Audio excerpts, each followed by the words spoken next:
horror movies, mutilation, decapitation, torture. Does that sound entertaining? More blood than a blood bank. Have we got your attention? Welcome back, terrestrials, to the Quarantine Movie Reviews. In this episode, we're doing HOUSE LLC 2. As usual, the plotline will be in the description of the video. We're just going to move into the... Jerry, I know you love this. I know this is your jam. What was your show stealer? No, nothing. The credits. Okay. No. You had no time to... There was no character development for any of the characters, so no one character really stole the show. For my show stealer, I put the atmosphere. And the tone of the movie. It was creepy as shit. And they, again, just like in the first one, they built a good atmosphere of just... You constantly want to look over your shoulder. So that's my show stealer, is the atmosphere that they created. Yeah. What's your show breaker? My show breaker was, same thing. I didn't care for any of these characters. I really didn't. There was like, it's when I didn't care. I didn't care. Look what it's doing to me. I'm confused. Okay. No, I just did not care for any of these characters. There was not enough time built for them. So when you have a victim, it's like, oh man, I hope they get out of the house. This I was rooting. I was like, just end it now. No. All right. I mean, that's fair. They did not build a lot of character stories. They tried to build like character ideas. Like, why are you going in the house? Things of that nature, like character ideas, instead of having character. Like I said, there's just. No characters were created, so therefore no characters were cared about in this movie. I mean, that's fair. The only person that I could see caring about would be the guy Mitchell. He was the cameraman from the initial, or the film editor from the initial movie. Yeah. We never see his face or anything, but we do have that character as a continuation, just barely. But for me, the show breaker was when they're all trapped in the room and the camera guy's looking at the little tapes and stuff. He starts labeling them, and he's labeling them like this. And he's like... And his pen's like this far away from everything that he's pretending to label. Yeah. And it really did. It threw me off.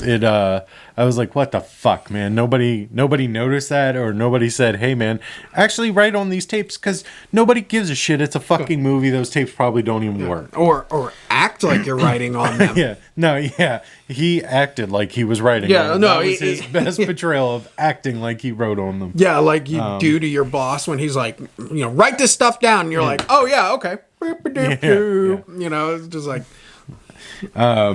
But yeah, okay, so that's my show breaker. That really, I was just like, God damn it, really? But the fucking camera's on you. Let's try to be professional here, people. Yeah, and he was in the foreground of the whole scene that's taking place, and he's right in front of the camera, not even close to writing on anything.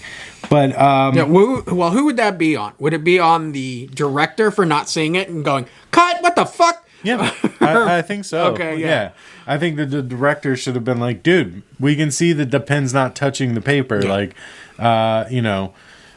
Try harder, do better at your job. I don't know, but everybody in that situation needed to do better than their job. It's one fucking piece of hair that's all the way over there.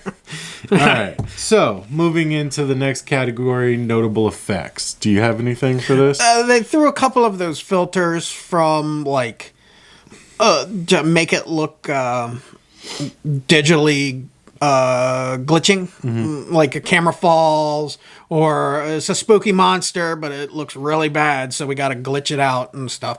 And I thought that looked neat. it's neat. They did it a little bit too much, but it was neat little effect. We have the mask from the first one. There's nothing.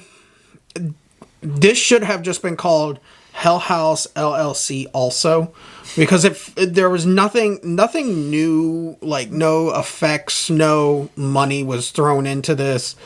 There was nothing that furthered the story with like effects or, oh hey, wow, yeah, the clown from the first one, now it's multiplied. Now there's like 20 of them. Nope, still the same clown. Did you see any notable effects, Jacob? I thought all of the effects were low budget, but they were decent. Like, I've definitely seen worse. I think that they did the best with what they could. But bringing up the camera glitch, ghosts and spirits and demons are energy, so they would affect electronics. Just like they affect, lights flickering and shit like that. So yeah, so does Final Cut Pro affect camera? No, I understand what you're saying and stuff. But anyways, yeah. So there were some effects in there that were cool, but for the most part, it was just low budget. They were working with what they had. So let's move on to Cinema Wow. This is a found footage movie. There is no cinema. There's no cinematic, like, oh, breathtaking shots or, oh, look at that. Like, there's a couple of, like, creepy, like when you're running with a camera through a dark hallway. There's a couple of those, but cinematically, it's a found footage movie. That's what it's made for. It's made to be not cinematic. Yeah, I think you're 100% right. That doesn't really apply to this movie. Yeah.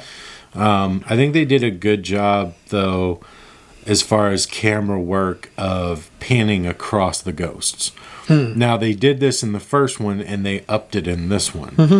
They did it a lot more, and I think that they read the reviews on the first one. Was like, man, that was creepy. Okay, let's do it 100 times in this one.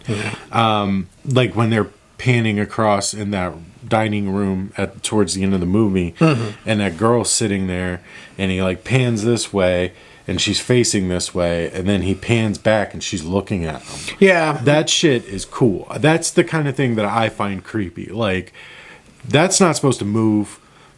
Fuck, that's where my head goes with like creative photography and stuff, or cinematic photography.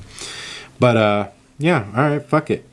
I forgot to write down number 5. Quotable lines. Quotable lines. There are none. No, there aren't. Okay. There's nothing, like, I giggled a little bit at the end where there's a old guy, like, explaining, like, basically doing exploit, like, he's just explaining the plot, basically, of everything about this whole movie, and he does it for, like, 15 minutes, almost. The Andrew Tully character? Yeah. He's just sitting here and being like, this is why this is happening, and he's doing it menacingly, and he says, this is our lake of fire, and then they affect his voice, and I kind of chuckled at it and stuff. I was like, this is silly. Yeah, they did the vocal effect thing a couple times, and for me, I'll move into that. It only worked one time for me, but so let's move into that one moment. Yeah, I know it's the credits for you. There's no, like, in this movie there are no, like, moments that, like, there are just, like, scenery fillers. Like, they were panning the camera and the girl's eyes moved. And it's like, yeah, that I'll choose that one, but other than that, there is no, like one moment in this movie where I'm just like, oh, that was cool. I'm going to write that one down. I did like one moment. After everybody has disappeared and it's just the guy with the camera running through the hallway. It's a little laughable, but if you can take yourself away from it, then it's not so bad. But when he's running through one of the hallways upstairs, he runs past the girl that was supposed to be chained up in the basement in the first one. Okay. And she's on the phone. and she's talking to her mom. Yeah. And he walks by her, and she goes, and as he walks by her, they do the vocal effect, which is what I was talking about. And she's like, "No, Mom, I'm not coming home. I'm already dead." Yeah. You know, like, I was like, "Ooh, don't really like that." Yeah. Don't turn around. And he fucking turns around, Yeah. and she's right there with her dead face. So that's my one moment. I really liked that. I thought it was kind of fun. That is hilarious, though. Could you imagine walking around and being like, "Hey, I don't recognize this person at all," and stuff, Yeah. and she's just Sitting on the floor, talking on a cell phone, like that. Like, why did you walk past her? Like, why? That's the part that I found funny. Like, I liked that happened in the movie, but why did you walk past her? Why didn't you stop and go, "You weren't here before. Where did you come from?" And then she just puts the finger up, like, "Hold on a second," until he walked past her. Like, no. If we become that bad in society, if someone's talking on a phone and they put a finger up, it's like, "Oh, okay, cool." You know, could be a ghost. Yeah. Or maybe us as an audience member, we saw it. He didn't. I think no, because he interacted. Oh, he does? He Okay. walks up, points the camera at her, and goes, "Hey, hey, hey!" And that's when she puts the finger up, because she's like, "Hold on a second." And then he walks past her. Yeah. So he did acknowledge her. I don't think he knew that was the girl from the first movie. Yeah. But still, fucking what?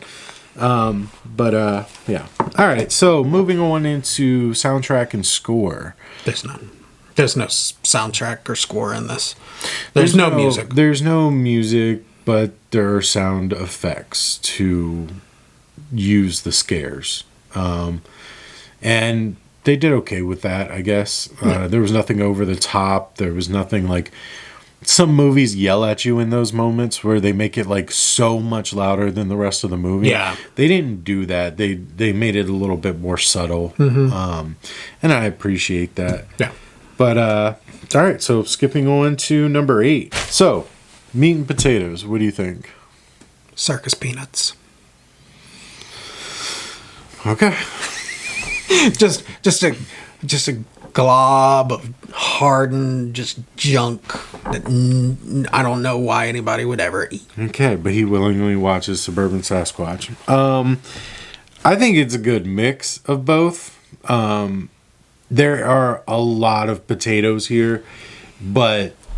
Yeah, thrown at you. just somebody whipping potatoes at you. Huh. But I think that they're necessary because you don't see any of this coming from the first one. None of this, like, you don't see any of this set up. They made the second movie. They had to explain a lot in a little bit of time and do the ghost scares and everything else.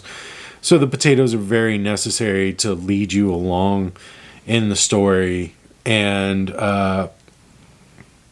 I mean, the scares were good. When the scares happened, the scares were good. Like when they picked up that hitchhiker and stuff, you know? Yeah. You know what I would have been doing as she ran in the house? I would have been like, "Okay, this is where you got to go. Bye." Yeah. Well, yes. They obviously. ran in the house being like, "Hey, you can't go in there." Yeah. Like, I would have not... Like, oh my God. Yeah, I mean, that part was a little ridiculous, but the scare was good. The scare with the girl on the cell phone in the hallway, Yeah. the head turning thing with that was the same ghost from the first one. Yeah. That crawled into Paul's room when he was recording and gave him a blowjob on her. But I mean, so there were good scares, but there was a lot of potatoes involved as well. Obviously, we think that it's just a bunch of circus peanuts. Yep. Let's see, where are we at? They're for the clowns. Did you get your money's worth? Nope. It's free, Jerry. Yeah, no. And they still owe me money. No, like, that movie, like, I understand what they're doing. Like, in found footage, the first movie really made this makes me respect the first movie a lot. I don't know, like, Like, if you watch the first movie and then watch this right afterwards, it would be better. Well, I think, because the people's names are fresh in your mind and, Yeah. whatever. But, yeah. But, yeah, did you get your money's worth? I ain't paying for that. I feel like I got my money's worth. I like the first two of this series. We will not, let me make a PSA right now. We will not be doing that shitty ass third one. That thing is garbage. And maybe we will, because he hates this one. Maybe we will do the third one, because it would be entertaining to see what he has to say about the third one. Because I'll shit on that one myself. But yeah, I think I got my money's worth. I enjoyed it. Yeah. It's definitely not as awesome as the first one. Yeah. The first one was really good. I gave that one, I think, 4 stars or something. I don't remember. You can find the link to the first one right over here or over there, wherever it comes up.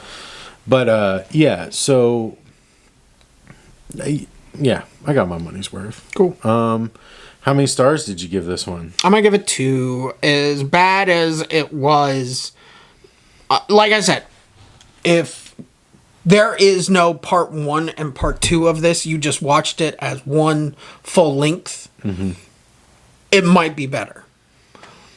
And I, if anything, this movie made me go, man, I missed the things from the first one. The confessional, so we get character, views and stuff, the couple of just interactions at the beginning and stuff, but he's just making a haunted house. That's a good idea and stuff. But this one just feels kind of like, well, yeah, we got to make a part 2, Yeah, well, I felt like they shoved story into the first one from the second one. Yeah. Like, the whole idea of the buddies making the haunted house, cool, fine. That's all I need. Yeah. But then in this one, they shove a story of the business was failing. They were losing all their money. Nobody knew. So I called him to get him here. He had to come. He had to do all of this. I needed these people for this hotel, whatever the case is. That part kind of like that annoyed me a little bit. Yeah, creating story where there was no story. Right, yeah. It's just like, we don't need to know that. We should just do the third one. I really like that. That would be the third one. Is like me going, hey, watch Lamageddon. But I liked Lamageddon. I know, but like that's the same thing, like as when you say watch Lamageddon. Or you have your wife message me and say, hey, Jerry wants you to watch Lamageddon. Yeah. Yeah, Tara. You just fucking tricked her into getting on my bad side with that shit. Yeah, exactly. But the thing about, we're not talking about Lamageddon. We're not talking about it. But maybe that's what this really is missing, is that tongue-in-cheek. Like, yeah, it's a weird premise. This is a found footage movie, even though,